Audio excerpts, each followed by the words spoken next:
Y bueno, bienvenidos y bienvenidas todas las personas de esta clase y de todos los paralelos, ¿no? Contamos el día de hoy con un amigo de nuestra facultad desde hace bastante tiempo, el arquitecto John Dung. John es guayaquileño, él se graduó en la Universidad San Francisco de Quito y luego hizo una maestría en la Universidad de Auburn en la Escuela de Arquitectura, Planeamiento y Landscape y Diseño de Paisaje. Arquitectura del paisaje. Eh, lo hemos invitado porque además, como les digo, de ser un amigo de nuestra facultad, en donde él dio clase en algún momento y ha trabajado con algunos de nosotros en diferentes actividades, eh, es un profesional bastante reconocido, tiene bastante presencia mediática y además de, como yo les decía a los alumnos de mi paralelo, además de sus proyectos y de su recorrido académico como docente en la universidad nuestra y en la Universidad San Francisco de Quito actualmente, pues es una persona que tiene bastante presencia en medios, tiene su voz es escuchada a través de diferentes canales, suele participar en entrevistas, es activo en redes sociales y nos interesa conocer cómo una persona que maneja su perfil puede explicar su rol como arquitecto ante la sociedad y qué estrategias él utiliza para mostrar sus ideas dentro de este contexto en el que él desempeña su actividad profesional. Es parte de este ciclo de sesiones que hemos programado este semestre para que todos los estudiantes y las estudiantes de esta clase, en sus diferentes paralelos, se familiaricen con posibles roles que puedan llegar a tener más adelante una vez que se gradúen y de las actividades que tendrían que hacer o que les correspondería dentro de esa vertiente que les da la profesión de la arquitectura. Así que muchísimas gracias a John por haber aceptado y por acolitar. Como siempre, es un gusto tenerte aquí. Y nada, el audio es tuyo. Nos interesará muchísimo escuchar lo que dices. Como yo le había comentado a John, la charla más o menos está planificada para unos 40 minutos y luego tendremos espacio para preguntas o comentarios, sobre todo de parte de los estudiantes. Muchísimas gracias, John, por acompañarnos. Te dejo el micrófono. Filiberto, muchísimas gracias. Muchísimas gracias también a Enrique, a Félix. Es un gusto volverlos a ver nuevamente. Como dice bien Filiberto, pues no solamente que yo estuve de profesor algún tiempo en la Facultad de Arquitectura de la Universidad Católica de Guayaquil, sino que yo empecé mis estudios en la Universidad Católica de Guayaquil y posteriormente los terminé acá en la Universidad San Francisco de Quito, con un breve lapso en el cual salí de la carrera y me metí a trabajar. Curiosamente terminé trabajando en un canal de televisión. Nunca yo había pensado lo que les voy a decir, sino que esto fue más bien la retroalimentación que me dio alguien, de una persona que también está vinculada con la televisión, que lo ha estado toda su vida y que en algún momento nos reencontramos acá en Quito, habiendo estado las dos personas trabajando en el mismo canal de televisión en Guayaquil. Y esta persona me decía, lo interesante de tu experiencia de manera global es que sí te impactó en la forma en la que tú enfrentas la arquitectura tu paso por un canal de televisión. Tú quieres convertir a la arquitectura en un elemento de comunicación. Y es interesante cuando de repente viene ese tipo de retroalimentación de otras personas. No creo que yo me puse esa idea de manera consciente o de eso como un propósito, pero me parece que es totalmente valiosa la observación. Voy a dar un pequeño background que suelo contar también de cómo es que uno termina metido en este ámbito de la arquitectura, que no es el que les va a llenar los bolsillos de dinero, pero el que les puede dar otro tipo de satisfacciones. Entonces, sí quiero un poco explorar esa idea y ya voy a entrar a esta breve presentación que les voy a hacer. Si me empiezo a exceder, por favor, Félix, Enrique, Filiberto, siéntanse totalmente libres de abrir sus micrófonos y de darme un recorderis de que ya deberíamos ir cortando el tiempo de la presentación. ¿Ok? ¿Cómo uno termina metido en esto? Bueno, pues yo me metí en el mundo de la arquitectura de la misma manera en la que entraron muchas personas en mi generación.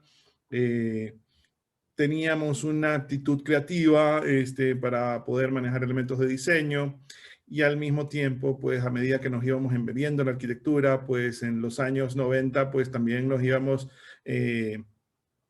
dejábamos vislumbrar por lo que se conocía ya pues por el mundo de los Star Architects, y de esta idea de poder aprovechar la arquitectura como un espacio para diseñar, para lograr nuevas ideas que mejoren un entorno. Y dentro de toda esa circunstancia, pues cumplí todo el ciclo que les conté. Me gradué acá en la Universidad San Francisco de Quito en el año 2001. Inmediatamente que me gradué, pues tuve casi 3 años de práctica profesional en el estudio de Christian Vice, en la etapa en la que el estudio de Christian empezaba recién como a repuntar, cuando salió la nueva sede de la Flaxo en Quito. También ganamos un concurso para un proyecto que no se realizó, que era un hotel en el Malecón 2000, justo donde se encuentra en este momento pues La Perla, previamente en el plan original de la fundación. La idea era que haya hoy un hotel de 4 estrellas. Y súbitamente dentro de todo ese contexto, pues ya en algún momento yo decidí regresar a Guayaquil. Y cuando regreso a Guayaquil y abro mi propio estudio, del cual les voy a hablar el día de hoy, empiezo a encontrarme con el choque que significa esta idea de querer tener la libertad de poder desarrollar estas ideas, de materializar una serie de ideas que tratan no solamente de seguir una receta y plasmar algo simplemente de acuerdo a una norma, sino de explorar nuevas y mejores alternativas para los espacios en donde vivimos y nos encontramos. Obviamente esos caminos son bastante duros, y entonces casi que de manera terapéutica, cuando ya empezaban a ponerse de moda los blogs, yo empecé a desahogarme a través de un blog que todavía creo que está colgado en la línea y que he tratado de resucitar, aunque en otro link, y ese blog se llama Ladrillazos. Todas mis frustraciones de tener que lidiar con promotores inmobiliarios, con clientes complicados, con ingenieros complicados, a veces también terminaban en ladrillazos. De ahí incluso que algunas personas dentro del gremio me empezaron a llamar así. De hecho, creo que tengo que reconocer con nombre y apellido que la primera persona que me apodó como ladrillazo fue Ana María León. Entonces, dentro de todo ese contexto, pues me convertí en la persona que compartía sus frustraciones con mucha bilis sobre lo que era desarrollar un nuevo tipo de arquitectura en Guayaquil. Estamos hablando más o menos de los años 2003, 2005. Seguí desahogándome, me convertí en el estudio chiquito que apenas abarcaba ese mercado minúsculo de diseño arquitectónico en Guayaquil, que quería tener algo raro y que por algo, entre comillas, raro, pudiera ser interesante. O al menos esa era la referencia que yo tenía de mi estudio en tercera persona. Salieron cosas interesantes, salieron otras cosas mucho más pragmáticas. También tuve la oportunidad de participar en proyectos de gran escala, pero ya poco a poco me fui posicionando como el que daba opiniones bastante duras sobre muchas cosas.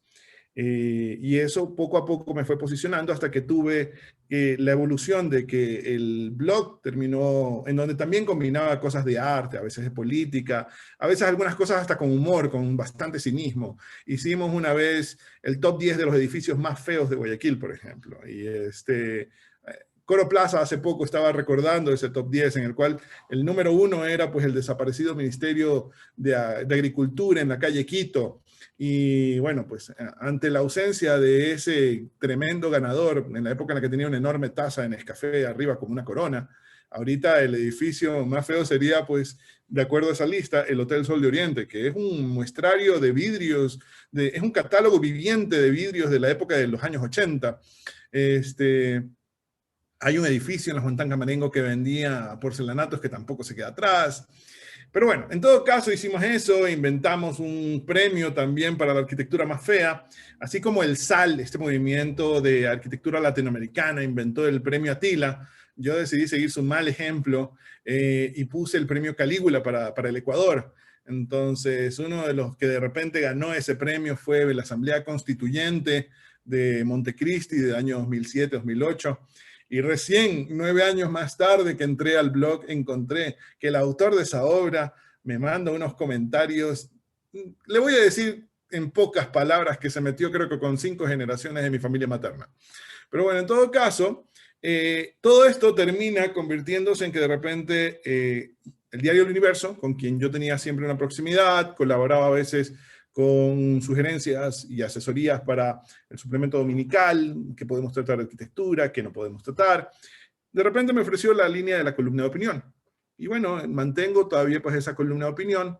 Creo ser una de las pocas personas en este país que todavía tiene una línea principal de opinión dirigida a los asuntos urbanos. Y bueno, aparte de eso, pues he abierto una segunda columna en la cual les hablaré mucho más al final de esto. Entonces, lo interesante de todo esto es cómo de repente lo que uno piensa que de repente lo hace simplemente, perdón por el francés, porque lo dice simplemente por joda, o que lo hace simplemente por desahogarse, termina de repente posicionándolo a uno. Y eso es lo que termina abriéndole paso a las personas. De ahí un poco, entonces me voy a meter a qué es lo que yo he logrado a través de este camino consolidar y cuáles creo que son los elementos que ustedes podrían considerar para, como un camino más. No como el camino, sino como un posible camino más, que es tal vez lo que he podido yo desarrollar en mi trayectoria. ¿De acuerdo? Entonces, bueno, pues les voy a mostrar a ustedes ahorita una breve presentación. Esta presentación se llama precisamente pues la idea detrás de la imagen. Y con esto lo que quiero decir es que realmente al fin y al cabo donde yo me terminé desarrollando es en el mundo de las ideas, ¿ya? Y me robo parcialmente el título de un libro de Graham Keynes. Si es que lo encuentran, por favor, cómprenlo. Si pueden descargarlo, háganlo. Es un libro maravilloso en donde se encuentra una fusión entre dos expresiones humanas hermosísimas, las dos, la arquitectura y el cine. Y hay una preciosa analogía en este libro. Cada capítulo es una analogía o es una analogía comparativa entre un arquitecto y un director de cine. Entonces, se ve un poco como, por ejemplo, la proyección del cine japonés tiene impacto en lo que nosotros podríamos decir que es la forma en la que también Tadano maneja la luminosidad. Hay un proyecto, hay otro capítulo en el cual de repente lo que hace Giulio Carlo Antonioni en Zabriskie Point sirve como de analogía para la arquitectura de Rem Koolhaas. Es una manera muy interesante de vincular dos disciplinas humanas cercanas al arte, si es que no dentro de la expresión artística, que tienen un proceso muy parecido.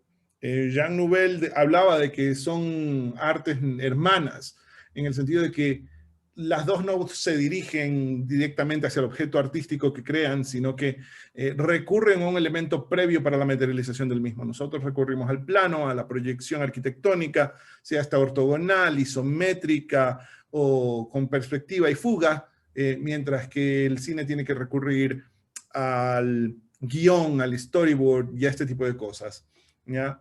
Y bueno, pues cuando nosotros manejamos las ideas, sería interesante también ver que la podemos manejar de la misma forma en la que manejamos los objetos. Y en ese sentido, yo siempre he empezado mis clases teóricas poniendo a mis estudiantes con la siguiente pregunta, que es, ¿cuál es la diferencia entre un arma y una herramienta? ¿Alguien de ustedes de pronto se atreve a contestar? ¿Cuál creen ustedes que sea la diferencia entre un arma y una herramienta? Una es para construir y otra es para destruir. Ok, interesante. Pero ¿qué define qué es lo que construye y qué define lo que es lo que destruye?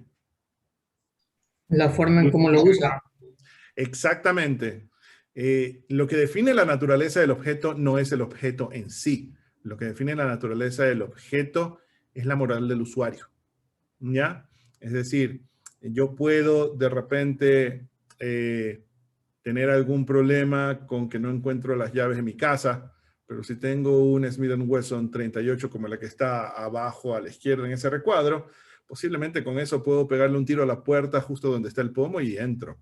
Puede sonar puede sonar poco ortodoxo, pero al fin y al cabo termina siendo eficiente. Y bueno, pues con todas las herramientas que yo tengo aquí en el recuadro de la derecha, si yo quisiera con cualquiera de esos elementos, yo podría matar a alguien. Y si no matarlo, dejarlo muy mal herido. Lo mismo pasa con las ideas. Aléjense de las personas que de repente les dicen que las ideas tienen una moral. Las ideas no tienen moral. Son amorales. Y ellas solamente proyectan, en el momento en el que son aplicadas, la moral de la persona que las está manejando. Y eso es algo muy importante también para tener en cuenta en el mundo de la arquitectura. La arquitectura, más allá de repente de todas las otras visiones que se puedan dar, se maneja principalmente en el mundo de las ideas. ¿Ya?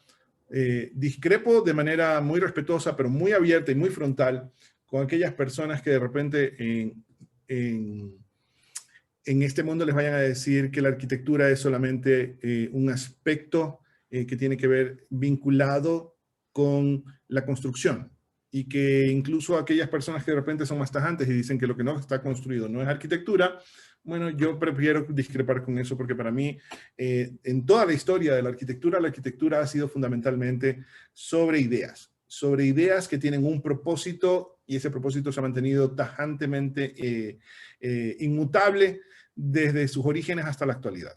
Desde el Utilitas, Firmitas y Venustas de Vitruvio, que lo tenemos aquí a la izquierda, hasta el manejo sabio, preciso y magnífico de los volúmenes bajo la luz de Le Corbusier, la arquitectura siempre se ha resumido a un elemento básico, un propósito básico, y ese propósito es resolver problemas. Nosotros resolvemos problemas, y resolvemos problemas a través de la definición y la manipulación del espacio. Y eso, antes de que pueda hacerse en el punto de una obra, de una construcción, de un proyecto de escala urbana, ocurre en la cabeza. Y esa resolución que nosotros hacemos de esa idea, ya en el momento en el cual nosotros logramos plasmarla a través del dibujo, es cuando nosotros vemos que ya existe, ¿ya? De ahí que nosotros, o al menos yo, he tenido siempre esta visión de que la buena construcción debe surgir de una buena idea, y de precisamente en el momento en el que estamos plasmando esa idea, ya estamos haciendo que la arquitectura nazca. Entonces, obviamente, esto no quiere decir que la liberación de la idea, de la arquitectura, de su obligación o de su fase de materialización, nos permita dibujar cualquier cosa y creer que eso es posible. El manejo de la arquitectura debe tener un conocimiento perfecto de cómo lograr un objetivo de resolver un problema, y si este requiere ser construido, debemos tener la capacidad de pensar bien cómo lo vamos a lograr. Ya sea esto con el conocimiento de la tecnología existente o con mejoras que podemos hacerle a la tecnología que ya existe en la actualidad. Si eso significa innovación, bienvenido sea. Entonces, yo por eso, cuando a mí viene alguien y me dice, no, si no está construido no es arquitectura, yo prefiero discrepar con esa persona. ¿Ya? Y es un poco porque el ámbito en el cual yo me he tenido que desarrollar sorprendentemente ha tenido más impacto con la parte relacionada a cómo nosotros logramos mejores ideas que puedan ser construidas, a simplemente cómo construimos mejor. Cómo construimos mejor siempre parte de una idea, en mi opinión, un poco incompleta sobre cómo definimos si algo está bien construido o no está bien construido. ¿Ya? En ese sentido, pues, yo creo que, y alguna vez tuve alguna discusión de esa naturaleza en las diferentes universidades en las que he estado, en las que, por ejemplo, la materia de construcción debería evitar, hace poco lo tuve con un profesor que se acaba de jubilar, que dio construcciones aquí en San Francisco de Quito, que la materia de construcción en general debería evitar convertirse en un recetario. No solamente que nos enseñen cuánto tenemos que mezclar de arena, de cemento, de ripio con agua para poder tener el mortero adecuado, sino que tal vez deberían nosotros los arquitectos también estar interesados en ver cómo la materialidad permite expresar ideas, cómo de repente la materialidad nos permite a nosotros generar reacciones, generar emociones, y el punto sublime de la arquitectura debe ser la reflexión. Si nosotros logramos construir algo, por muy simple que sea, que nos lleve a una reflexión, enhorabuena. Creo que hemos aportado algo bueno al planeta cuando hacemos eso. Una formación diferente que yo tengo también, que la adquirí acá en Quito, además de todos los elementos que logré tener también en Guayaquil en el inicio de mi formación, tiene que ver con que la San Francisco de Quito es una universidad basada en las artes liberales. Entonces, las artes liberales son estas ramas que se desarrollaron en el tiempo de los clásicos, pero que lograron prevalecer durante la Edad Media, y que de alguna otra forma se les atribuye haber sido un factor relevante para poder catapultar el Renacimiento.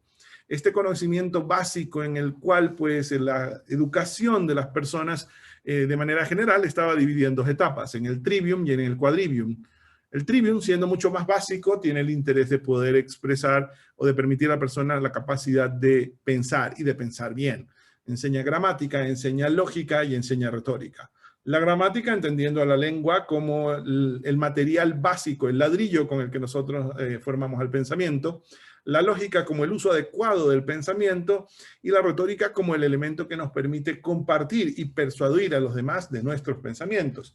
El quadrivium ya es mucho más técnico, es mucho más especializado, está vinculado con la parte del pensamiento lógico y numérico, aunque este pensamiento para los clásicos no se quedaba solamente en la matemática, abarcaba geometría, abarcaba astronomía y también abarcaba música.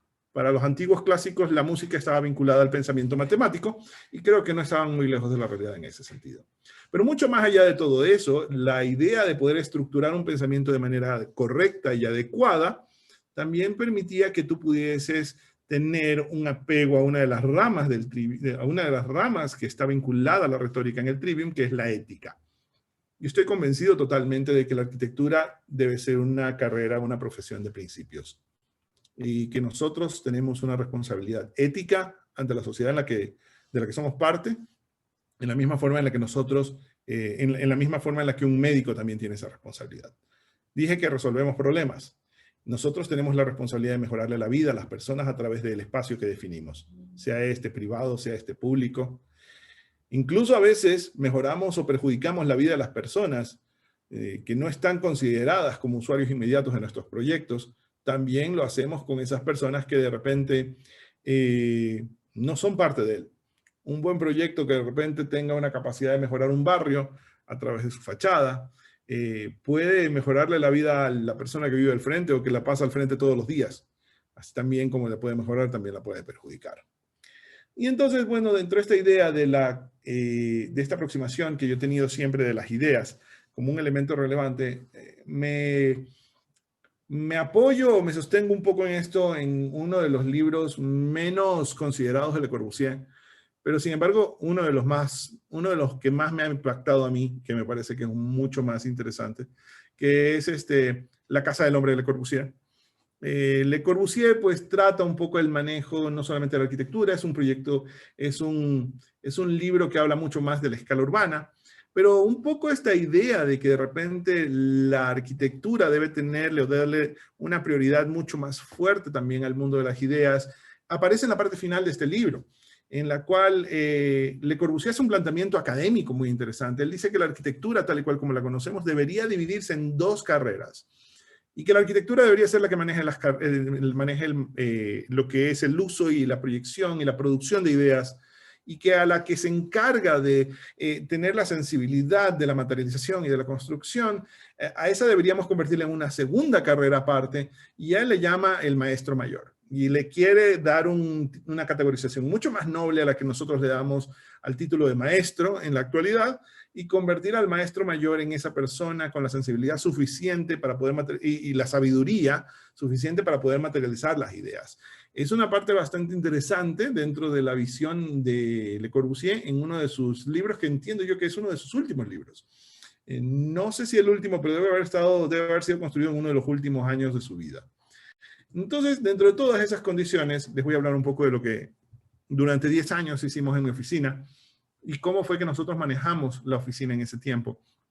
Muchas de las personas que tenemos entre conocidos, entre sus profesores y yo, y algunos de sus profesores también, participaron en algunos proyectos que de repente desarrollamos aquí en la oficina en DUNARC.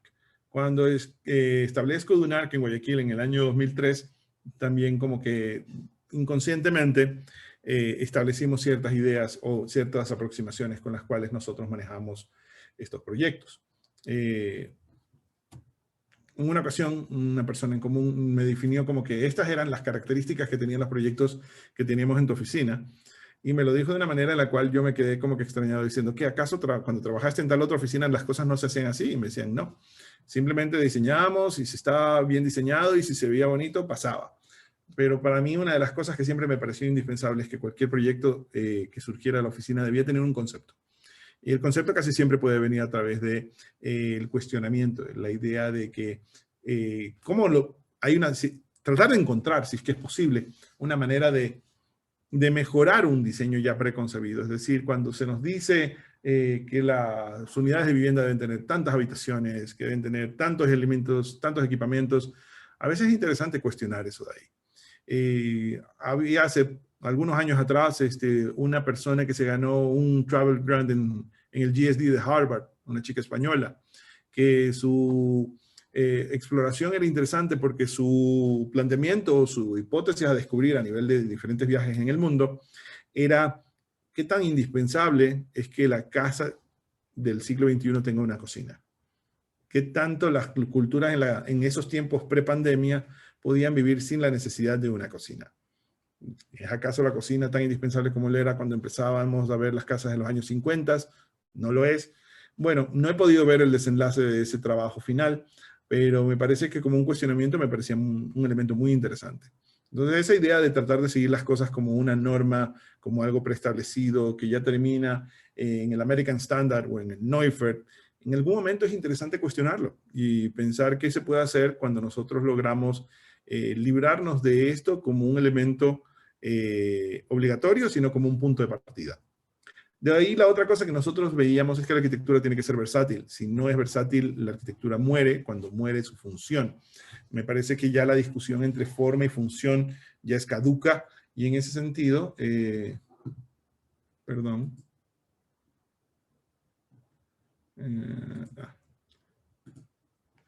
Entonces, en ese sentido, me parece que ya no deberíamos entrar en esa discusión tan innecesaria. Yo creo que más bien lo que deberíamos nosotros hablar en lugar de función es uso. La arquitectura debe adaptarse a diferentes usos a través de su existencia. De hecho, todos los edificios icónicos de la historia de la arquitectura que sobreviven hasta la fecha han sobrevivido precisamente porque lograron sobrepasar su función original y tuvieron diferentes usos posteriormente. El castillo de San Angelo originalmente era un panteón para un emperador romano y luego terminó siendo la residencia de un papa. La Torre Eiffel era simplemente un emblema icónico para una expo internacional y en algún momento para poder sobrevivir se la justificó, entre comillas, como una torre de telecomunicaciones. Posteriormente ya en estos tiempos se liberaron de esa justificación y se dijo esto es un elemento icónico turístico, es un atractivo de eso. Entonces, dentro de todos esos elementos que yo he estado trabajando, por ejemplo, en algunas ocasiones he desarrollado estas ideas y estas ideas las he estado desarrollando no necesariamente porque me vayan a pagar por ellas, sino porque creo que, como una de las preocupaciones mías siempre ha sido la escala urbana, podía lograrse que la ciudad mejore aprovechando ciertos elementos que no están convencionalmente tratados, pero que podrían darle mayor sentido de pertenencia a la ciudad, mayor personalidad a la ciudad y al mismo tiempo, pues, lograr que estos elementos nos den una forma particular de vivir y que sea una forma particular positiva. Siempre me ha llamado la atención las condiciones tan particulares que tenemos nosotros en Guayaquil como una ciudad que nace por estar justamente al lado de lo que es el sistema hidrográfico del Guayas, con el Daule y con el Babahoyo. Y una parte de mis memorias infantiles recuerdo haber usado el transporte fluvial que había en los años 80, que eran vagones del tren puestos con una quilla literalmente, que conectaban a Guayaquil con Durán. Era una trayectoria simplemente bidireccional, pero me parece que Guayaquil de ahora es mucho más complejo. Y tener un método de transporte natural como es el río, como siempre han sido los ríos en la cuenca del Guayas, las carreteras naturales de lo que ha sido siempre el sistema hidrográfico de la provincia del Guayas e incluso de la provincia de Los Ríos. Me parecía que tenía el valor de poderse explorar y poder buscar cómo contemporaneizar y hacer que el transporte se vuelva no solamente, pues ya no solamente de una sola dirección, sino en diferentes lugares. Y por eso es que sale este mapa de toda la cuenca del Guayas, con el Guayaquil actual, la mancha urbana de Guayaquil actual, abarcando Durán y San Borondón, y cuáles serían los diferentes rangos de alcance que podría tener el transporte fluvial, midiendo pues estratos de 50 metros, de 200 metros y de 400 metros para poder llegar a este contexto. Y salió la idea de poder hacer un transporte fluvial que no necesariamente se convierte en un bus que flota, o un vagón de tren que flota como era el que teníamos en la antigüedad, sino que decidimos que podía ser más bien un parque que flota. Y esto nació inspirado en unas gabarras que encontré en Bahía de Caracas abandonadas ya por la presencia del puente. Y noté que prácticamente con la tecnología que tenemos en la actualidad, cualquier gabarra que trabaje en cualquier puerto, sí puede ser manejada adecuada con un sistema de green roofing para convertirse en un parque que flota. Y que mientras nosotros tenemos un recorrido relativamente lento, pero seguro, sin complicaciones, sin tráfico, las personas podían de alguna u otra manera pues usar este nuevo sistema de transporte en condiciones mucho más agradables. Y de ahí salió la idea de que el parque flotante sea el nuevo elemento de transporte que comunique a las ciudades. Tuve la oportunidad de presentar esto a la prefectura en el año 2012. No esperen normalmente que las ideas que ustedes de repente tienen como arrebato tengan una reacción inmediata. A veces la tienen, a veces no la tienen. Siempre la política se logra filtrar y entorpecer las comunicaciones y también al final, bueno, pues no se llegó a materializar, aunque hubo un momento en el cual había gente en la prefectura muy interesada en ello. En el año 2015 yo presenté este proyecto como una propuesta en un concurso en el capítulo Alabama de la American Planning Association y este tuvo un primer lugar en el año 2015. Al menos eso a veces sirve como para poder reiterar, aunque sea para nosotros mismos, que las ideas no estaban tan descabelladas o que si están descabelladas tenían una oportunidad de sobrevivir o de enseñar que no estaban tan equivocadas. Lo mismo me pasó en el año 2009. Yo hice una tesis de grado que estaba basada en hacer muelles habitables en la zona del barrio del Astillero de Guayaquil. Y luego dije, ¿pero qué podemos hacer equivalente con la figura del muelle habitable en el lado del estero salado?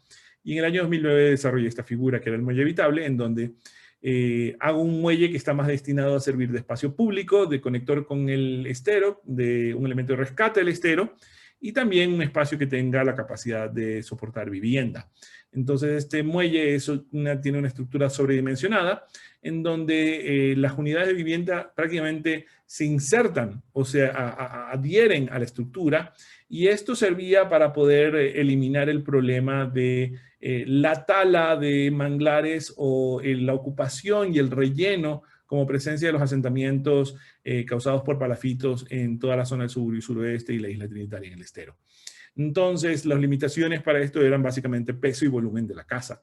La casa que se incorpora en este sector, pues ahí automáticamente tiene acceso a conexiones ordenadas de servicios básicos y también pues puede beneficiarse de las actividades a nivel portuario que empezaran a darse mientras la misma infraestructura a nivel de marea sostiene elementos de oxigenación de las aguas y de descontaminación de las mismas.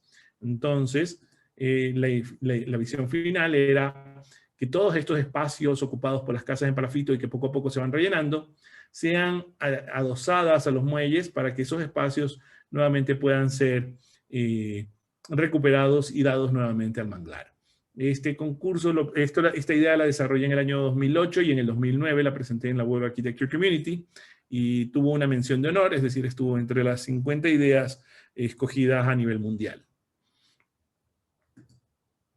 Finalmente, yo creo que uno de los últimos proyectos ambiciosos que pasó por la oficina fue que tuvimos el gusto de ser uno de los 50 arquitectos invitados para un concurso que generó mucha ilusión al principio y luego mucha desilusión al final, que fue el concurso de las plataformas gubernamentales en la ciudad de Quito. Existían originalmente la intención de hacer 3 plataformas: la plataforma financiera, la plataforma de la producción y la plataforma de lo social. A mí me tocó la plataforma financiera, donde está este enorme edificio en la actualidad que abarca una gran cantidad de espacio y que es cuestionado porque ha eliminado o ha erradicado el paisaje andino de Quito de muchos de los barrios circundantes. Ya uno puede estar en el Colegio La Condamine o en la calle Japón y no tiene cómo ver el Pichincha porque tiene que ver esta mole inmensa que se encuentra en ese sector. yo partí de una idea en la cual me parecía que era la oportunidad ideal para hacer un planteamiento sobre cómo una persona no nacida en Quito ve a Quito. Conexión interesantísima un equilibrio interesantísimo entre llenos y vacíos. Empezando por la idea de que está en un valle glaciar. Este valle glaciar es el gran vacío que existe entre dos cadenas montañosas que generan el valle glaciar que contiene a Quito, y que dentro de su estructura antigua, aún preservada, pues el centro histórico también es producto de estos llenos y vacíos. La plaza, como un elemento ordenador indispensable, se ve definida y organizada por una serie de llenos, tanto los edificios particulares como los institucionales, y estos a su vez se organizan interiormente a través de patios internos. Entonces yo quería jugar con elementos que definieran escuadras para poder generar espacios públicos que contengan hacia adentro de la cuadra predispuesta estos elementos, y sin recurrir a artimañas que daban las bases del concurso, como por ejemplo apropiarme de estas dos cuadras de acá. La actual barra que existe en Quito de la plataforma financiera, en este render solamente entraría la mitad de lo que es la mitad de lo que es el actual edificio de la plataforma financiera. Otra cosa que yo también decidí que no quería utilizar era la futura altura máxima de crecimiento que se podía dar una vez eliminado el aeropuerto Mariscal Sucre de su ubicación anterior, y quise mantener más bien el contexto de los edificios tal y cual como se entiende en la actualidad, que es hasta 14 pisos. El concurso permitía que de todos modos se pudiese ampliar esto hasta los 22 pisos que en la actualidad se pueden hacer, y que con permisos especiales pueden llegar hasta 32 pisos. Entonces, estas escuadras me permitían pues tener una en la periferia que definía pues el frontis a la calle, con una apertura que daba todavía una lectura clara de lo que era la plaza, y la otra escuadra en cambio la componían este edificio en forma de barra con estas aperturas, y este edificio que remataba con los ministerios y con un gran auditorio. En este edificio me permití pues jugar también con la idea de cuestionar qué es un edificio público y qué puede ser un edificio público. No quería que el edificio público se sienta como este templo en el cual la gente entra y tiene que someterse a la autoridad, sino que el edificio tuviese una idea de visión pública mucho más diferente. Y eso lo pude hacer más en estos dos edificios de acá, que como ustedes ven se ven conectados con una rampa. Y esta rampa permitía dos cosas, pues que primero que nada que el acceso no se vea limitado solamente desde la planta baja, y la idea de generar un espacio público en donde se pueda aprovechar una panorámica mucho más interesante, tanto del espacio interno como de la propia ciudad, y que también la conexión sea más directa, al tiempo que se hace que el espacio sea público. Esta rampa podía servir para cualquier ciudadano, no solamente que quiera entrar aquí a alguna dependencia de la plataforma financiera, sino a alguien que quiera venir a comer un sándwich. Este era un poco inspirado tal vez en una forma de adaptar lo que Dealers Coffee y Renfro ya había desarrollado años antes en el espacio del High Line de Nueva York. La idea era que el público pueda meterse dentro de los edificios. Y eso ocurría incluso al punto en el cual el edificio de los ministerios tenía esta rampa que le iba atravesando, y todo este espacio en el cual, como una culebra, iba la rampa insertándose dentro del edificio de los ministerios hasta llegar a este remate, que era un gran auditorio. También pues la presencia de la gente, de los ciudadanos que no trabajan aquí, iba a ser permanente. Era un valor muy simbólico para poder decir que el ciudadano normal, común y corriente también tenía la capacidad de literalmente ver, supervisar lo que estaba pasando en esos edificios. No gané, no ganamos, simplemente creo que quedamos como un testimonio, y a veces eso es quizás hasta más valioso. Yo creo que habían dos condiciones. Una, Quito estaba muy ansiosa a nivel de ciudad, a nivel de cultura, de poder entrar en este aspecto de tener edificios en altura, de poder desarrollar nuevos edificios con una mayor altura, con la liberación de la presencia del aeropuerto a su actual traslado en Tababela. Y bueno, lamentablemente, como yo dije al principio, en la gran desilusión que nosotros tuvimos, me refiero a los 50 participantes en general, es que el concurso lamentablemente no siguió las reglas de juego establecidas. y las personas que de repente terminaron siendo los adjudicatarios finales, se saltaron algunas cuantas de las bases, de las reglas de juego sobre la posibilidad de ser seleccionados. Creo que ese fue el último concurso interesante que hemos tenido aquí a nivel nacional, organizado por el Colegio de Arquitectos.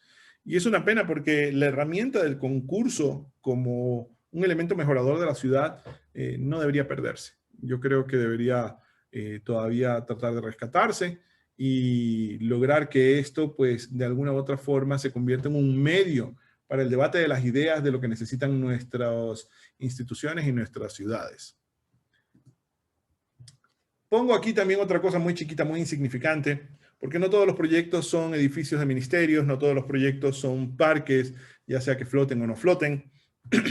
Esta fue una galería que yo diseñé en el año 2009, que se encontraba en San Borondón.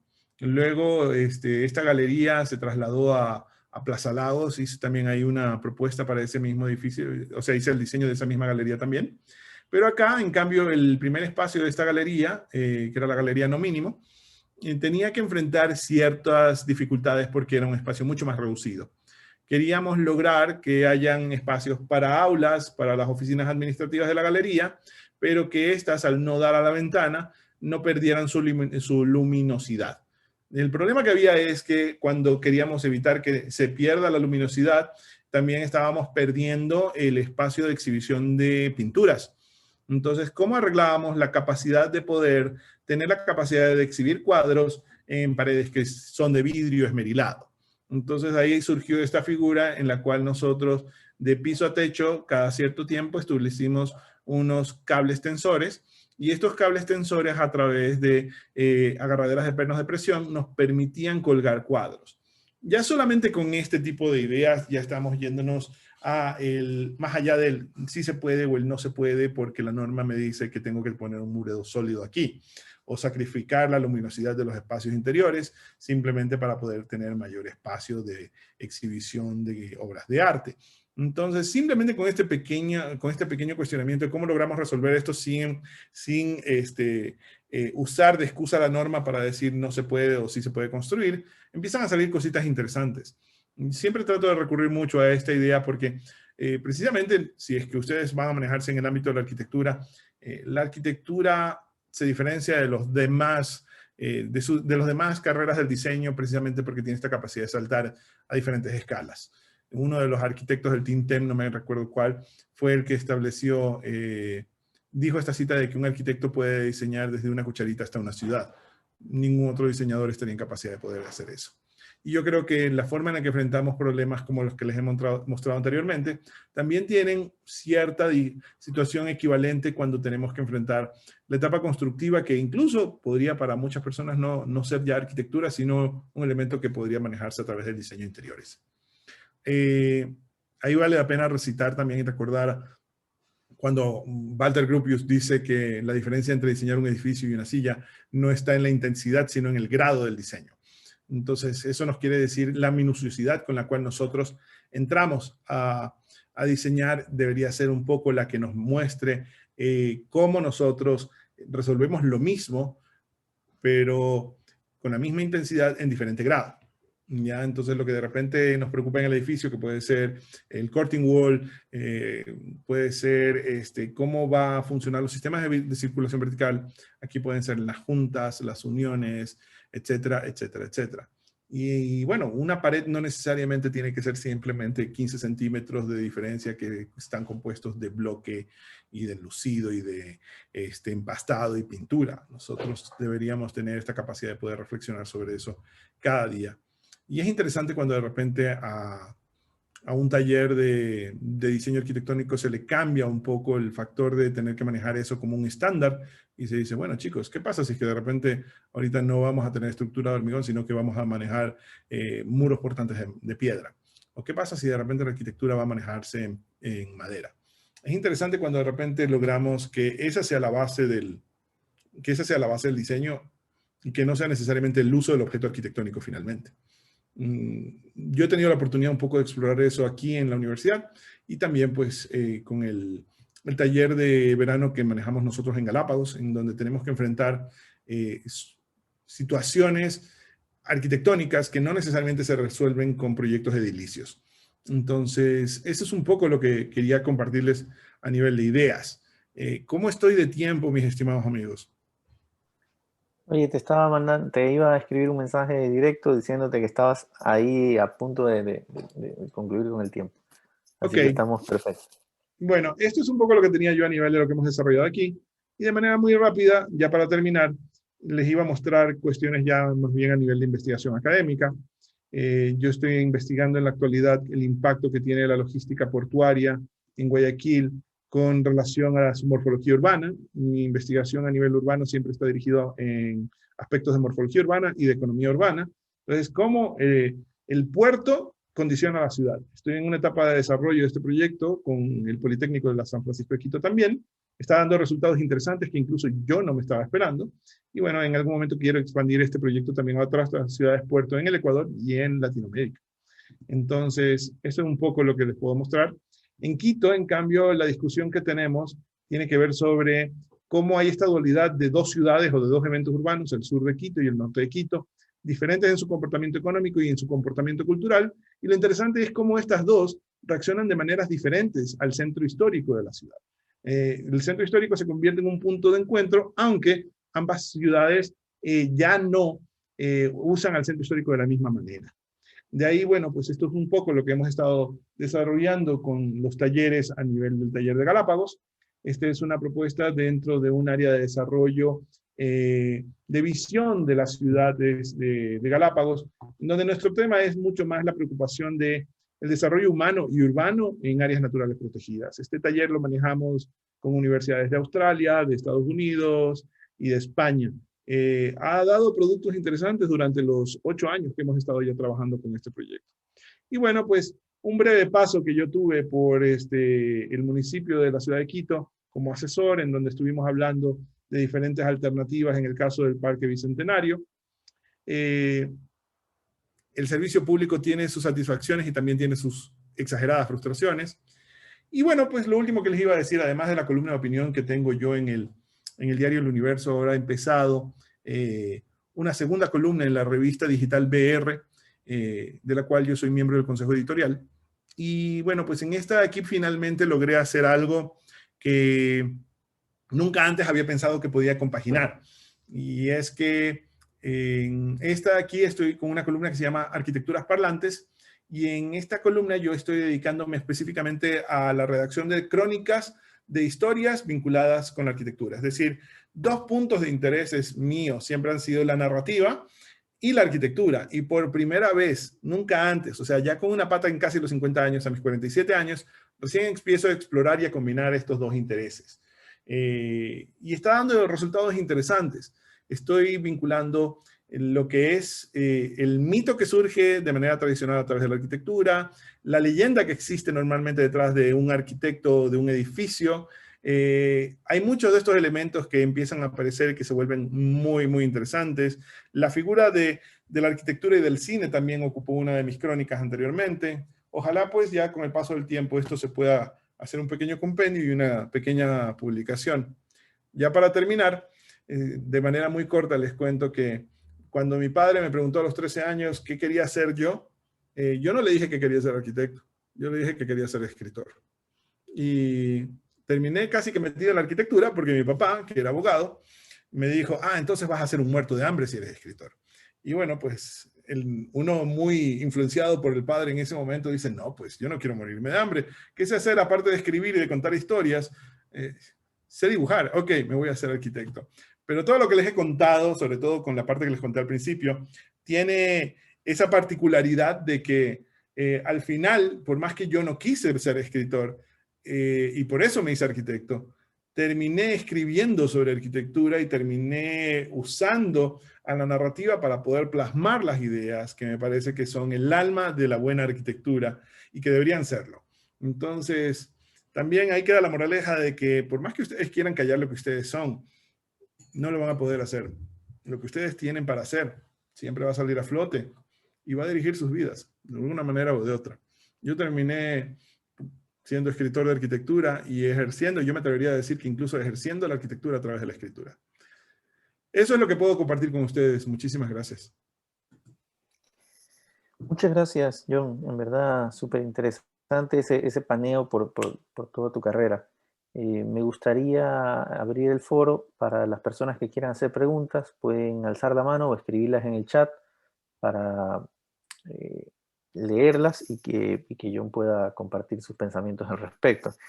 Mientras eso ocurre, mientras alguien ya se decida a levantar la mano y empieza a escribir preguntas, yo quería empezar abriendo esta sesión ya de comentarios, porque me pareció súper interesante lo que empezaste diciendo sobre las ideas, y eso lleva a que las reflexiones que tú nos has contado hoy día son realizadas sobre una amplia gama de proyectos urbanos, proyectos arquitectónicos, incursiones en diferentes campos, en el arte, en la política.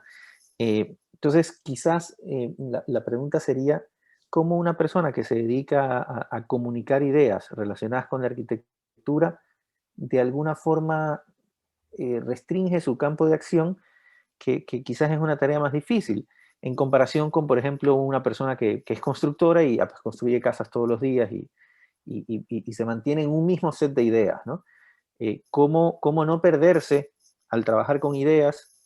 Y como las ideas son muchas y vienen en cada momento en procesos creativos, ¿cómo no perderse en ese mar de ideas en el campo profesional y mantener un norte y seguir avanzando? Bueno, gracias por la pregunta. Realmente muy interesante la pregunta que me estás haciendo, Filiberto. Porque me está poniendo justamente a pensar algo que nunca realmente creo que había puesto en ideas ordenadas.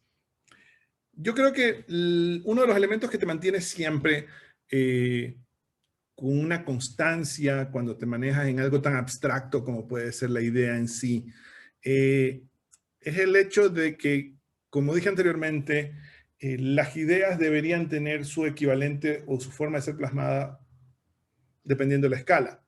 Entonces, sea que estés enfrentando un local de diseño de modas, que en algún momento me tocó diseñar, o que tengas que enfrentar un parque de 380 hectáreas o un edificio universitario de 27,000 metros cuadrados, yo creo que siempre ahí en ese caso lo que tú tienes que tener claro es cuál es el propósito de esa idea. ¿Ya? Y ahí viene un poco la analogía con la que yo empecé la presentación. ¿Cómo te aseguras que esa idea va a ser una herramienta y no va a ser un arma? ¿Ya? Ahí viene la parte del principio. Ahora, para que esto no se convierta, para que uno no se convierta en un disparador de ideas al azar, como una máquina de canguil que empieza a hacer simplemente a botar gérmenes de maíz en aire caliente para que empiecen a hacer pop, pop, pop. Yo creo que una gran aliada siempre es la academia. ¿Ya? Y entonces, si alguien quiere seguir este camino, definitivamente el consejo que le puedo dar es tratar de seguir el camino que hemos tomado no solamente quienes está hablando, sino sus profesores aquí presentes. ¿Ya? Es la academia la que te puede dar ese espacio para poder desarrollar esas ideas, para poder desarrollarlas de manera ordenada, de manera metodológica y también pues dándote los amparos y seguridades que debes tener en tu vida cotidiana, como es poder tener para poder comprarle la comida a tus hijos, como para poder pagar el alquiler. Esa es una buena parte en la cual la academia te puede servir. Si no estás vinculado a la academia como un profesor, bueno, pues también lo puedes estar de manera como un investigador. Y también hay personas que logran manejar esto incluso de manera académica, pero fuera de la academia. Es decir, una de las personas que he tenido yo la oportunidad de conocer durante el tiempo de mi formación, sobre todo en mis tiempos de maestría, Bianca Hermansen, por ejemplo, y durante mucho tiempo Bianca Hermansen manejó a nivel mundial desde Copenhague, después de haber salido como socia del estudio de Gale Architects, un estudio en el cual ella daba consultorías y planteaba proyectos que lo que querían hacer era proyectos de urbanismo táctico en diferentes partes del mundo. Entonces, la figura de que tú te conviertes en un consultor de cómo enfrentamos un problema de esta magnitud con estas circunstancias, también te puede permitir ganarte la vida si es que logras posicionarte de la manera adecuada. Pero para poder hacer eso, necesariamente tienes que ver cómo compartes tus ideas. Y bueno, pues para terminar eso, yo creo que en estos tiempos compartir esas ideas es mucho más fácil que lo que pudo haber sido en tiempos previos a este impacto que tenemos con las redes sociales. Le Corbusier yo creo que hacía mucho de esto en sus debidos tiempos cuando publicaba toda la cantidad de libros que publicó, la gran cantidad, la inmensa cantidad de libros que publicó. Él lo que estaba haciendo era mostrar su capacidad de desarrollar buenas ideas o ideas innovadoras, eficientes para él, y en su tiempo seguramente bastante eficientes, y las podía plasmar y compartirlas a través de las publicaciones que no necesariamente eran académicas. Y eso es lo que le permite a Le Corbusier posicionarse. Yo hago la broma que a veces a las personas, a mis amigos y colegas mucho más ortodoxos que yo en el seguimiento al movimiento contemporáneo, les da un poco de escalofríos oír cuando yo digo que si Le Corbusier posiblemente hubiese existido en esta época, posiblemente hubiese sido youtuber o hubiese tenido algún impacto más en YouTube. Influencer. De hecho, es un influencer por definición. Exacto. O sea, el hecho de haber internacionalizado un movimiento y que ese movimiento haya sido replicado en todo el mundo, lo convierte por definición en un influencer. Totalmente. Claro. Se estaría dando ahí de golpes con Bjarke Ingels, con... Exactamente. Sí, tal cual. El impacto de Bjarke Ingels es el equivalente a que Ingels supo manejar los medios de la actualidad para poder expresar eso. Y eso que hasta con un discurso menos complicado que Le Corbusier o que todos los demás hijos de Rand Koolhaas, del cual también él es parte de esa camada, ¿ya? Cuando tú ves que los proyectos de Ingels son solamente, cojo esto, lo estiro acá, lo muevo acá, le sustraigo esto, es solamente una explicación del proceso, ¿ya? Y es la explicación del proceso lo que hace de repente interesante al objeto arquitectónico. Al punto que en algunos cuantos casos, siendo un poco severos con Ingels, ya con el tiempo que lo hemos podido digerir bien y dejar pasar la fascinación, de la cual todos creo que hemos tenido en algún momento cierto interés, muchos de los objetos arquitectónicos de Bjarke, cuando no son explicados, no resultan tan interesantes. ¿Ya? Eso. Chévere, no, interesantísimo. Hay dos personas que han levantado la mano. Me aparece en la pantalla primero Fernanda. Fernanda, tienes la palabra, por favor, para tu pregunta. Hola, ¿qué tal? Buen día. A ver, estoy con full sentimientos encontrados con el proyecto que habías dicho del parque sobre el agua, porque la semana pasada abrió al público Little Island en New York. Y es un parque sobre el agua. Entonces, no sé, o sea, habría sido súper chévere que existiera aquí algo así. Entonces, estoy como que pensando en, ¿estamos desperdiciando talento o no sabemos apreciar bien las cosas o simplemente somos súper pobres? La verdad, no sé. Pero en serio estoy así mind blown, porque esto lo dijiste como en el 2009, me parece. 2012. Ok, entonces, no sé, la verdad no es una pregunta, pero quiero saber qué opinas al respecto. ¿Es talento desperdiciado o simplemente, no sé, qué está mal con nosotros? Te lo voy a poner de esta manera. No creo que haya algo mal con nosotros, pero sí hay que entender que... Voy a recurrir a un principio de economía urbana para explicarte más o menos qué es lo que pasa. Yo creo que hay que entender esto a través de un principio que en economía urbana se conoce como gravedad económica, ¿ya? La gravedad económica dice simplemente que el capital existente atrae más al capital, pero por ende también no solamente atrae el capital, también trae a la mano de obra de ese capital, a quien genera ese capital con trabajo, con ideas, con trabajo físico, etcétera, etcétera. Yo siempre le pongo a mis estudiantes de teoría urbana, cuando hablamos de este tema, les digo que bajo los principios de capital, de gravedad económica, uno tiene más probabilidades de ser exitoso, próspero y o millonario durmiendo debajo del puente de Brooklyn, ¿ya?, que estando en la suite presidencial de Pyongyang. ¿Por qué? Porque definitivamente Nueva York sigue siendo un motor económico mucho más relevante que cualquier cosa lujosa y acaudalada que te puedas encontrar en un país tan paupérrimo como es Corea del Norte, ¿ya? Lo mismo le pasa a las ideas. Cuando tú quieres cumplir con el ejercicio de sembrar ideas en nuestro contexto, te encuentras con condiciones que te muestran y tienes que estar consciente de que estás nadando a contracorriente, ¿ya? Entonces, sí, la misma idea en Nueva York puede tener más posibilidades simplemente porque hay más personas interesadas en oír en nuevas ideas y que tienen a lo mejor hasta más recursos para poder implementar esas ideas. Aún así, yo creo que uno debe hacerlo aquí también. Yo podría de repente haberme quedado allá, salir de Alabama e irme a Nueva York, pero la vida me trajo acá y no me arrepiento de ello. Entonces, al menos, si te conviertes en la persona que empieza a disparar ideas, esas ideas al menos en algún momento te pueden posicionar para la idea que venga mañana y que a lo mejor todavía no se construye en Nueva York. Un comentario que está en el chat y que está relacionado con eso, me voy a permitir leer, pero antes no sé si Fernanda quería decir una última respuesta a lo que John le contestó.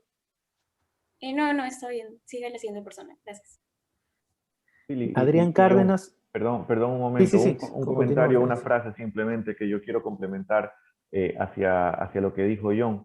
Es que hay dos grupos grandes en la práctica de la arquitectura y el urbanismo que se ven mucho en el mundo. Una parte es la práctica profesional del urbanismo que todos conocemos, la que nos inunda a nosotros en el día a día, y otra parte es la reflexión de la arquitectura que se transforma en un laboratorio de ideas.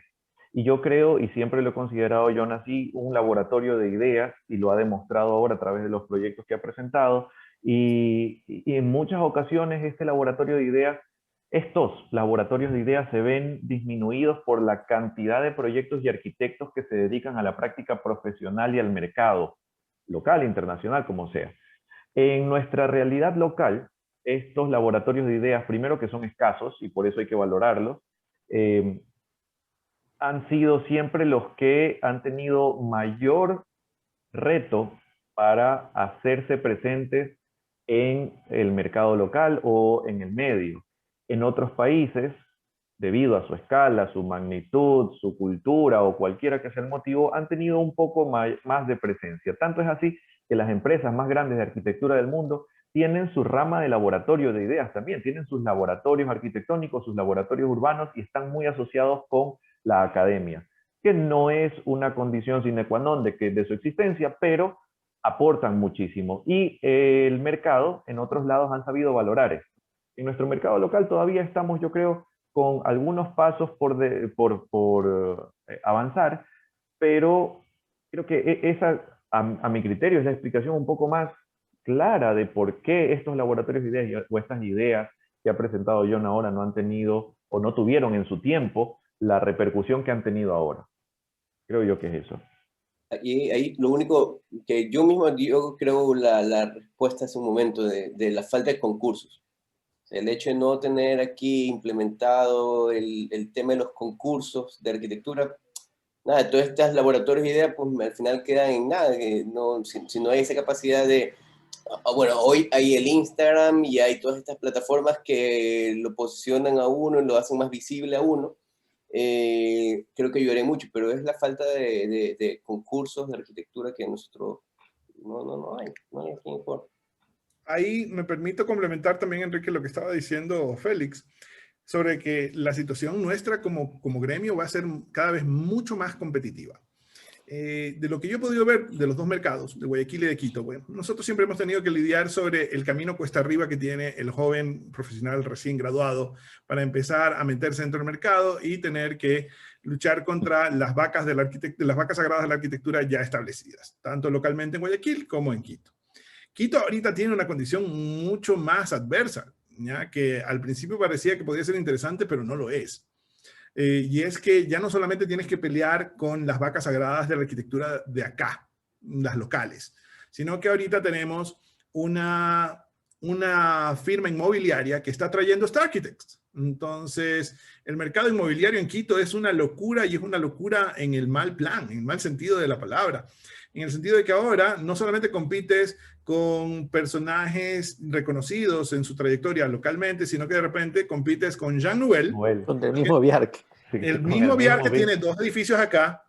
Y no solamente que tienes que competir con ellos ahora, sino que el producto que ellos traen acá no es el producto que estuvieron desarrollando en sus momentos de inicio, sino que incluso a lo mejor hasta algunas personas cuestionan si realmente los hacen ellos o si ellos solamente ponen la firma y cobran el cheque por eso, ¿ya? en los 90 uno de mis grandes héroes arquitectónicos era Jean Nouvel, pues es que había hecho el Instituto del Mundo Árabe en París, y yo había seguido su obra creo que hasta la Torre Akbar, hasta previo a la Torre Akbar, y de repente me encuentro con esa plasta que está construyendo a 4 cuadras de mi casa, ¿ya? Y también eso te hace pensar sobre la magnitud del impacto que tiene esta generación de esta arquitectura. Alrededor del Parque de la Carolina hay 6 edificios que están siendo construidos, de los cuales 4 son de Star Architects. 2 de Bjarke, uno de Moshe Safdie, uno ya de un arquitecto mucho más local a nivel latinoamericano. Pero todos esos 6 edificios en promedio tienen la misma altura que el edificio de la Previsora. Y son solo departamentos, no son oficinas. Eso en Guayaquil todavía es inconcebible, ¿ya? Y el impacto que tiene económicamente aquí para el gremio arquitectónico es durísimo. La Carolina va a ser Central Park. La Carolina parece ahorita una especie de torre de despegue de naves espaciales. En defensa de Jean Nouvel, en todo caso, tuve la oportunidad de conocerlo en la Bienal de Venecia de la edición anterior, y te puedo decir que él ya no está en sus cabales. Él ya, a ver, casi que le tienen que decir qué decir y qué hacer, y está ya como de... Hay ese documental sobre el concurso arquitectónico que creo que es sobre el Congreso de Liechtenstein, en el que él también sale hablando y que se pone incluso a pelear con el camarógrafo y le dice, y tú, más te vale que tú atrapes bien el misterio de la arquitectura, una cosa así. Bueno, leo, vuelvo a la lectura para cerrarlo o digamos continuar con el tema. Sí, perdón por el tiempo que me he comido, no sé si las otras personas quieren quedarse todavía a hacer preguntas. Hay 3 manos ahí levantadas. A ver, leo rapidísimo lo que ponía Adrián Cárdenas. Dice, me parece interesantísimo que en Guayaquil se trate de implementar proyectos en los cuales exista una alta influencia con el contexto natural de la misma, ya sea el río Guayas o el Salado. Mi pregunta es si alguna vez se ha pensado en algún proyecto mucho más adentrado a nivel urbano o de ciudad como tal, buscando la sostenibilidad, la misma sostenibilidad e innovación en Guayaquil. Pensaría que algunos de los ejemplos que comentaste pues son justamente eso. No sé si quieres ampliar algo más. Bueno, creo que a eso yo le agregaría la oportunidad que tuve con Ricardo Mórtola de colaborar en la primera propuesta que se hizo para el Parque de los Amanes, de la cual tuve la oportunidad de ser su director de diseño arquitectónico y urbano, mientras que Mórtola fungía las de director del proyecto. Ese es un proyecto de que no me he atrevido a mostrar ahora, también entre otras cosas porque lamentablemente ese fue uno de los tantos proyectos que les digo como que la mano política tuvo mucho que ver ahí. Estuvimos contratados por 1 año y tal y cual como yo le dije a Ricardo Mórtola en su momento, que en paz descanse, él en su vehemencia de querer estar involucrado en el Parque de los Amanes, volvió bonita a Betty la Fea, y el proyecto por el cual nadie quería meterse porque era un arrozal hundido 2.5 metros debajo de la cota IGM de inundación de la ciudad, de repente todo el mundo quería hacerlo. Y después de que a nosotros se nos canceló el contrato, la renovación del contrato, hubo 5 firmas que vinieron detrás, cada una comiéndose a la que estaba ya establecida anteriormente. Y ese es un poco de las consecuencias que puede haber en la política cuando la política se mete o se tiene que convertir en el medio de materializar los proyectos, que es que hay mucho canibalismo de ideas, de personas y de recursos cuando el proyecto necesita de la política para poderse materializar. Perfecto. Carlos Emanuel, tienes la mano levantada. Sí, ¿qué tal? Buenos días, arquitecto. Mi primera pregunta es, ¿dónde puedo encontrar estos artículos, proyectos, ideas que usted ha mencionado?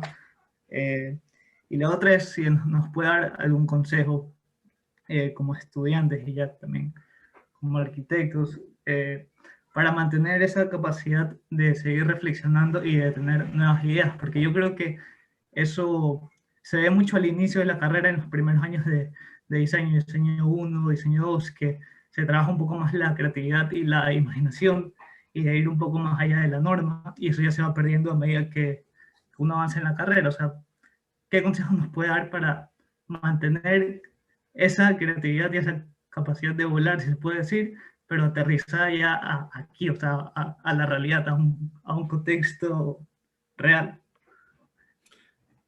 Te agradezco, Carlos, la pregunta. A ver, yo creo que la pandemia nos ha mostrado cuán vulnerable es el ejercicio tradicional de la arquitectura. ¿Ya?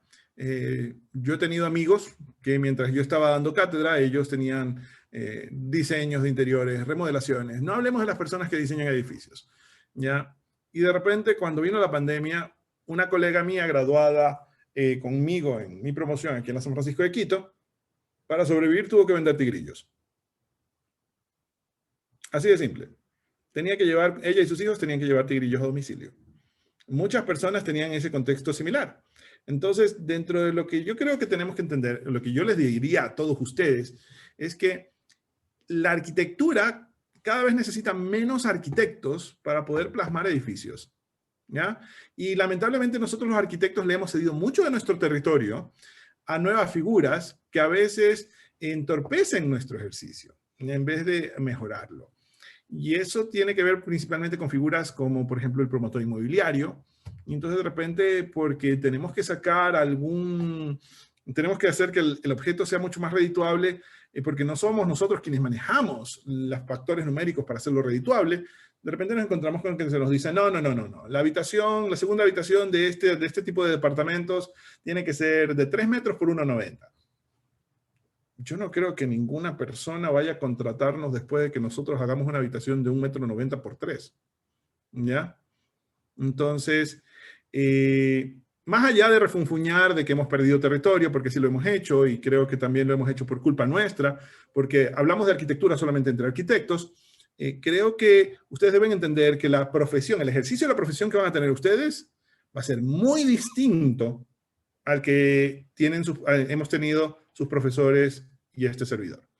¿Ya? Yo creo que mucho de lo que nosotros estamos dando es no cómo ejercer la profesión, sino cómo estas herramientas con las que nosotros hemos dicho que nosotros la hemos ejercido, ustedes la van a tener que adaptar a sus nuevas realidades. Personalmente, y aunque suene muy quijotesco, yo pienso que el ejercicio de la arquitectura va a sobrevivir, pero cada vez más alejándose de la resolución del edificio como un elemento final. ¿Ya?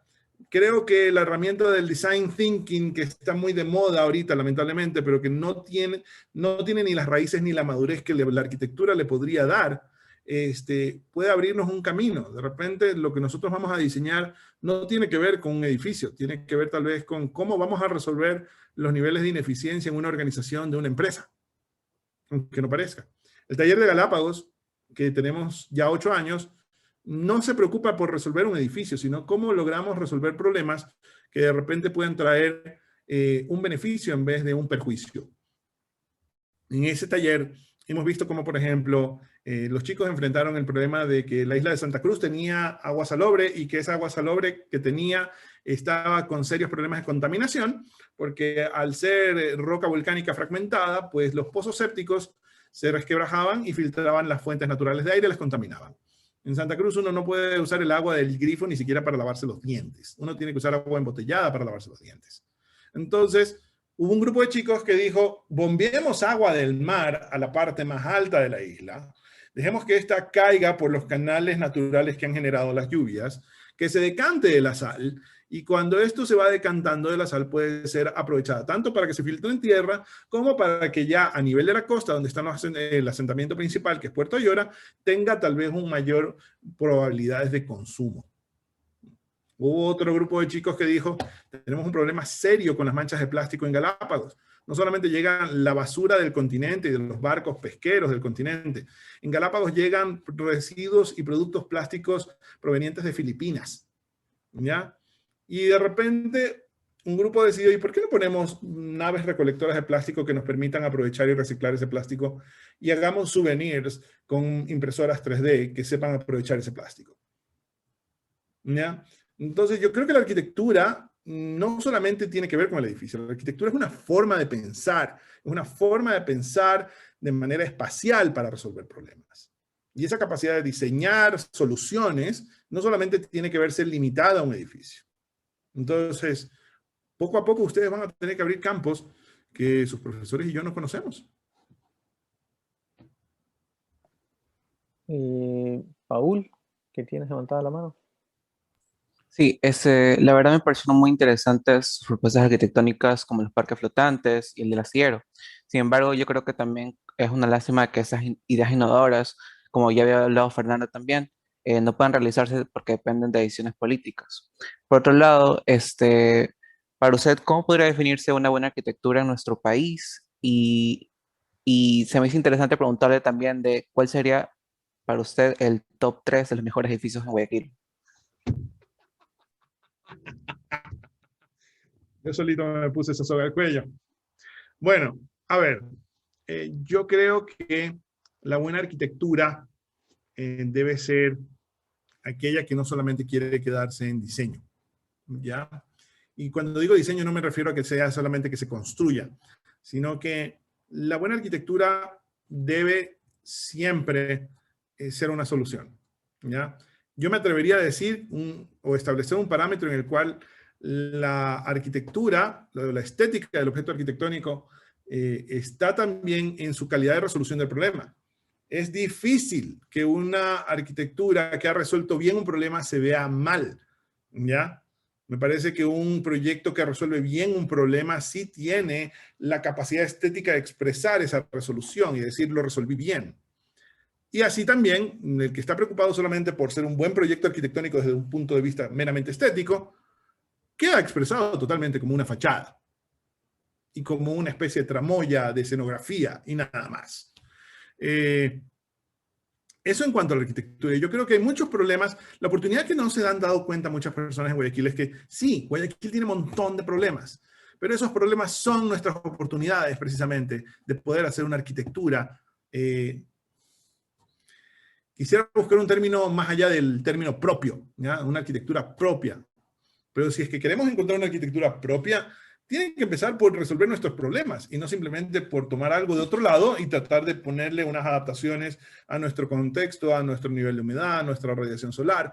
No, yo creo que tenemos que resolver muchas cosas. Entonces, en donde están los problemas, están nuestras oportunidades. Uf, top 3. Hace tiempo que no he pensado eso. Hace tiempo que no he pensado eso.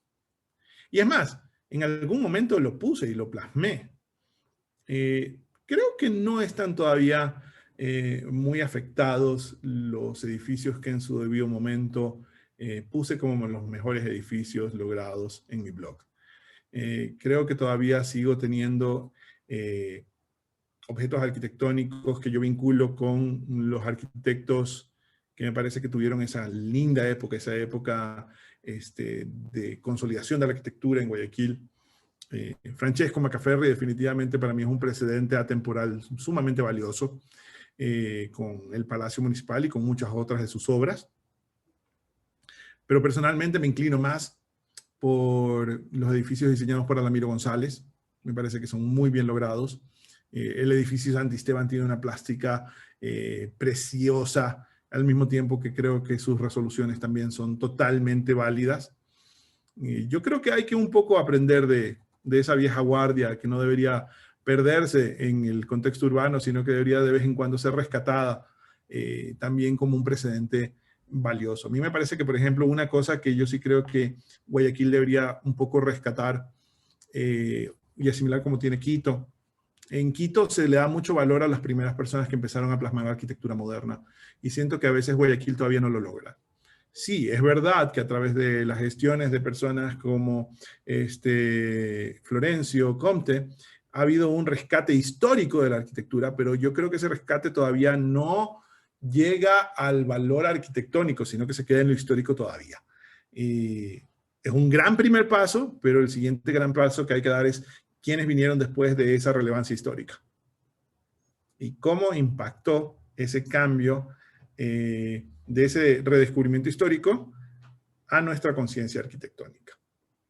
Curiosamente, Florencio y yo siempre compartimos el mismo interés por los mismos objetos, pero de manera diferente. Florencio se acerca siempre desde la manera histórica, yo me acerco mucho más desde la parte narrativa. Aparte que el patrimonio de arquitectura moderna que tiene Guayaquil es inmenso, ¿no?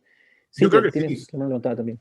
hay que meterle a los chicos, yo les diría, chicos, aprendan y recorran y contemplen los edificios que hizo Alamiro González, Guillermo Cubillo Renela, Héctor Martínez Torres.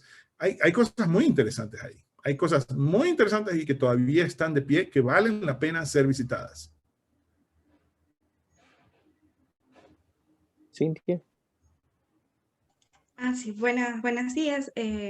Primero quisiera decirle que realmente me ha gustado bastante cómo usted trata la arquitectura.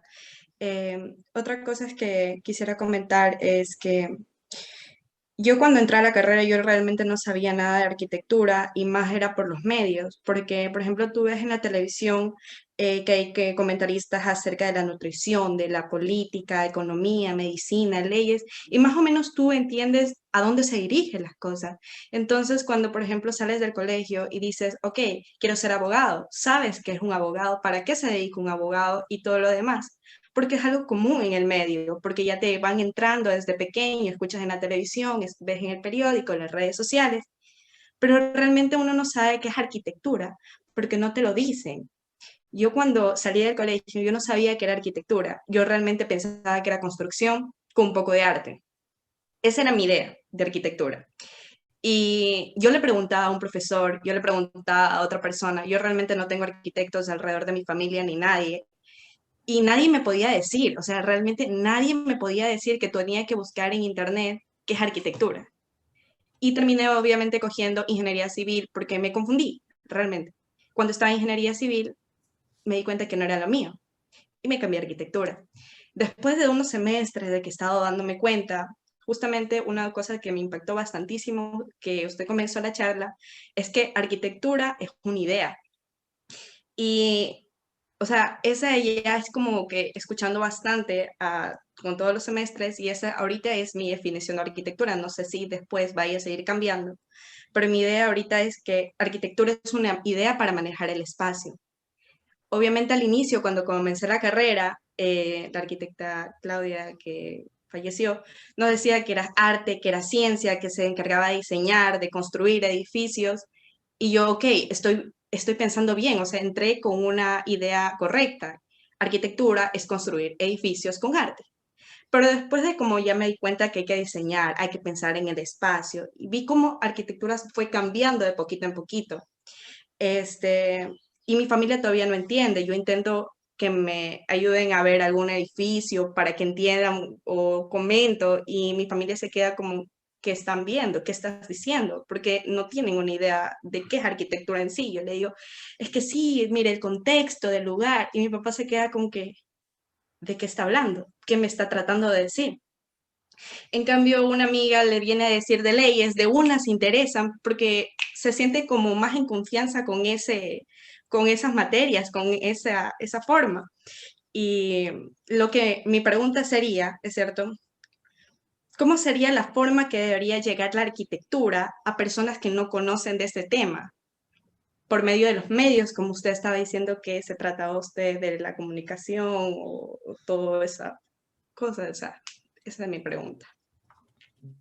Bueno, gracias por tu pregunta, Cintia.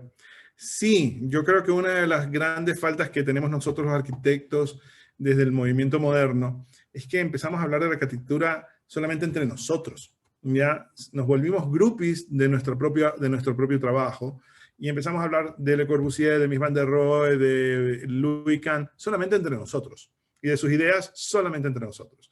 No buscamos una manera de masificar la idea de lo que es la arquitectura y de lo que debe ser la arquitectura, ¿ya?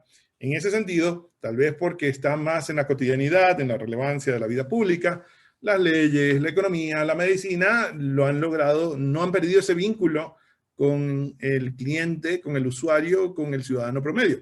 Nosotros sí. A tal punto que lo que tú dices no solamente es un problema acá, es un problema en cualquier país del primer mundo también. Busca cualquier sitcom, busca cualquier película en la que aparezca un arquitecto. Y el arquitecto va a salir como la arquitectura va a salir como una profesión muy distorsionada. ¿Ya? Si alguna vez viste, por ejemplo, How I Met Your Mother, el personaje principal se supone que era un arquitecto, que era un miembro de una firma arquitectónica.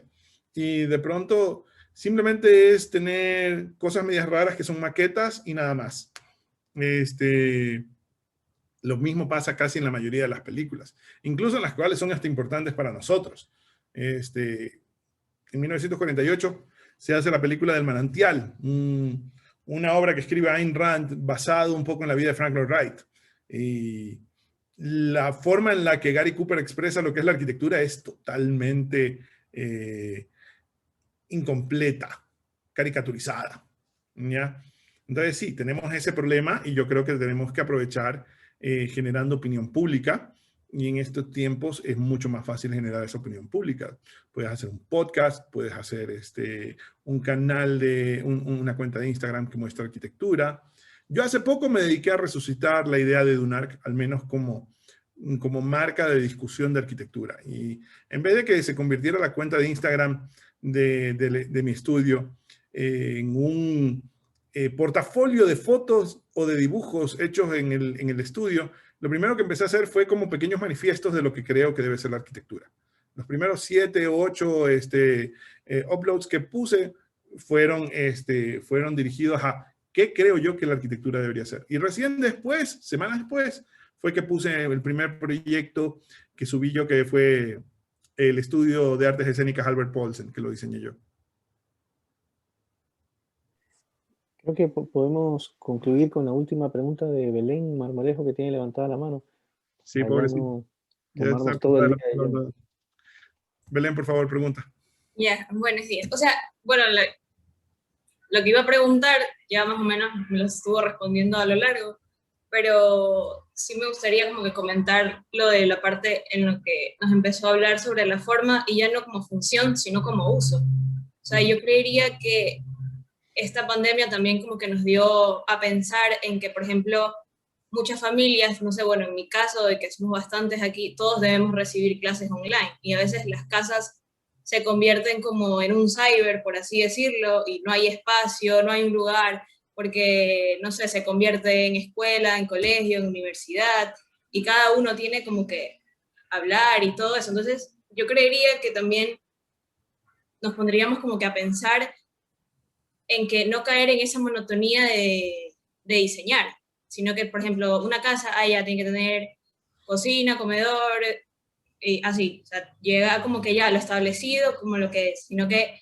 empezar como que a pensar más allá, pero ¿qué hacer nosotros en caso de caer en esa monotonía de diseño? O sea, no sé si me hice entender o... Lo primero que tienes que hacer es evitarlo a rajatablas, huir de eso como que si fuera el diablo.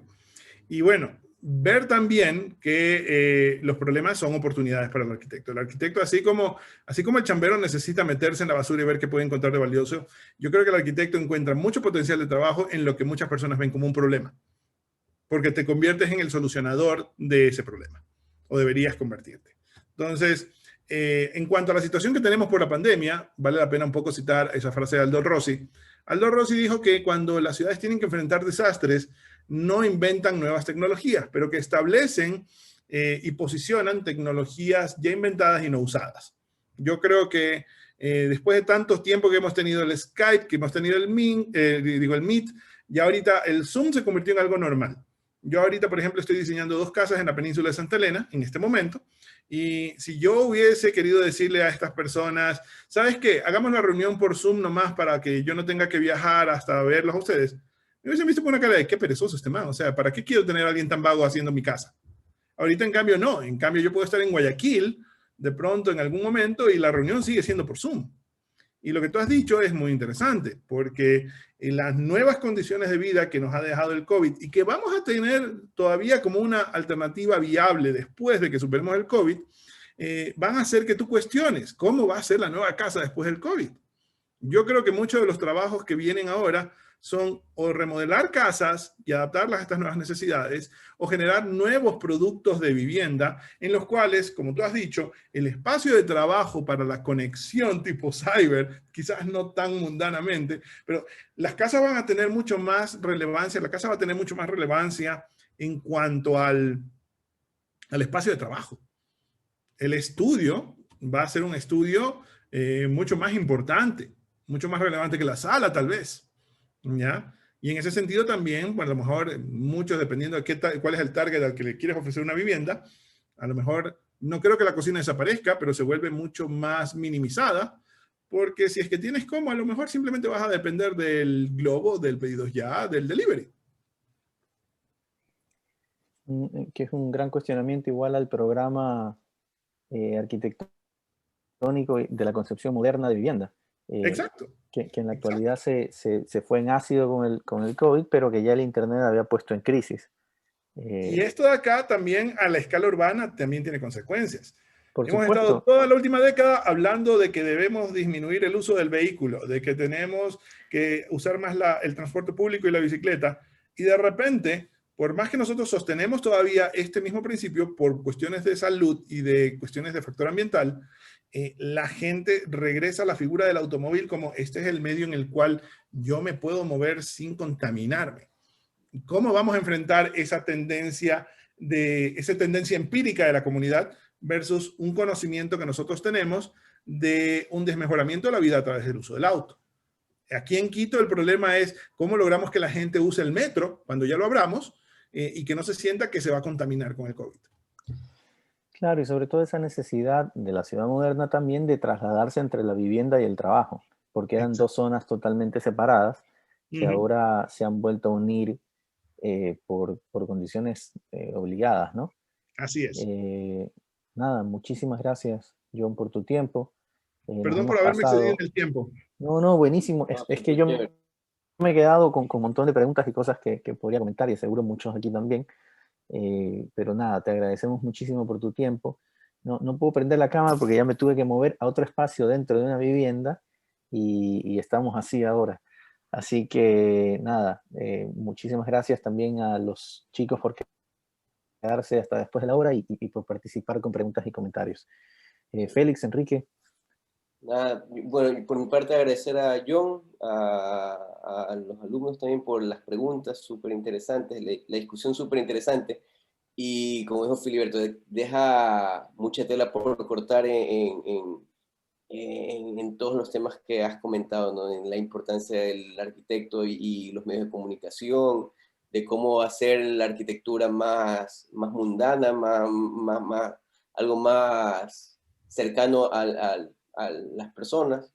El tema del COVID, creo que quedan muchísimas preguntas ahí para ser contestadas en futuras ocasiones. Chévere, muchas gracias, John. Yo quisiera primero agradecerte, John. Como siempre, tus intervenciones son súper interesantes. Nos hemos encontrado en varias intervenciones a distintos niveles y temas, y nos seguiremos encontrando así. Yo quiero terminar con una reflexión un tanto personal. Si en el tiempo en que nosotros éramos estudiantes, unos más atrás en el tiempo que otros, la producción arquitectónica del día de hoy fuera distinta. Si nosotros hubiésemos tenido estos espacios de discusión, de reflexión, de compartir experiencias, no solamente entre docentes, sino con estudiantes, y explorar este tipo de temas, la arquitectura de hoy fuera otra cosa, distinta totalmente. Y también si nos enfocáramos, como en nuestro tiempo se hacía, solamente en la discusión y en la opinión del objeto arquitectónico como tal, o del proceso de diseño, o de la construcción, si nos enfocáramos únicamente en eso, no estuviéramos haciendo ningún aporte, o no estuviéramos haciendo el aporte que ahora estamos haciendo, que nos enfocamos en otros temas de la teoría de la arquitectura, o nos enfocamos en otros temas del rol y la práctica del arquitecto como ese ente creador. Y en algún momento que nosotros formamos parte de una red de escuelas de arquitectura a nivel internacional, nosotros decíamos que nos enfocamos mucho en cómo diseñar, nos enfocamos mucho en el objeto, nos enfocamos mucho en lo comercial, nos enfocamos mucho en lo bonito, entre comillas, bonito, de la arquitectura, y no nos ponemos nosotros a reflexionar sobre cómo se estudia la arquitectura, cómo se enseña la arquitectura, cuál es la teoría de la arquitectura. Eso lo estamos dejando cada año, cada día más como algo innecesario, irrelevante. Y estos espacios son aquellos espacios que quieren rescatar eso. Rescatar la creatividad, rescatar el rol del arquitecto, rescatar el pensamiento y los laboratorios. porque para eso estamos. Yo te agradezco, John, y bueno, en realidad les agradezco a todos por conformar este espacio de discusión que hemos ideado con Filiberto y con Enrique, y espero que nos acompañes en las próximas ediciones, John, y a todos. Muchas gracias. Muchísimas gracias, Filiberto, Enrique y Félix. Siempre es un placer pues reencontrarme con ustedes. Gracias por la oportunidad de poder compartir estas inquietudes, no solamente con ustedes, que siempre hemos tenido alguna otra oportunidad para podernos aproximar a ellas, sino también con los chicos. Gracias, chicos. Creo que lo que queda aquí como un mensaje final es: la arquitectura va a terminar convirtiéndose en lo que ustedes terminen haciendo de ella. Nosotros yo creo que ya pasamos ese momento de poder moldear las cosas y nos hemos convertido en las personas que les podemos decir hacia dónde van dirigiéndose ustedes y con qué herramientas cuentan para ustedes hacer su camino. Yo, muchísimas gracias. Un último comentario, no sé si quieres dejar tus redes sociales, porque están preguntando los estudiantes cómo seguirte. Así que coméntanos rapidito tus cuentas y con eso finalizamos. Bueno, en Twitter soy Ladrillazo.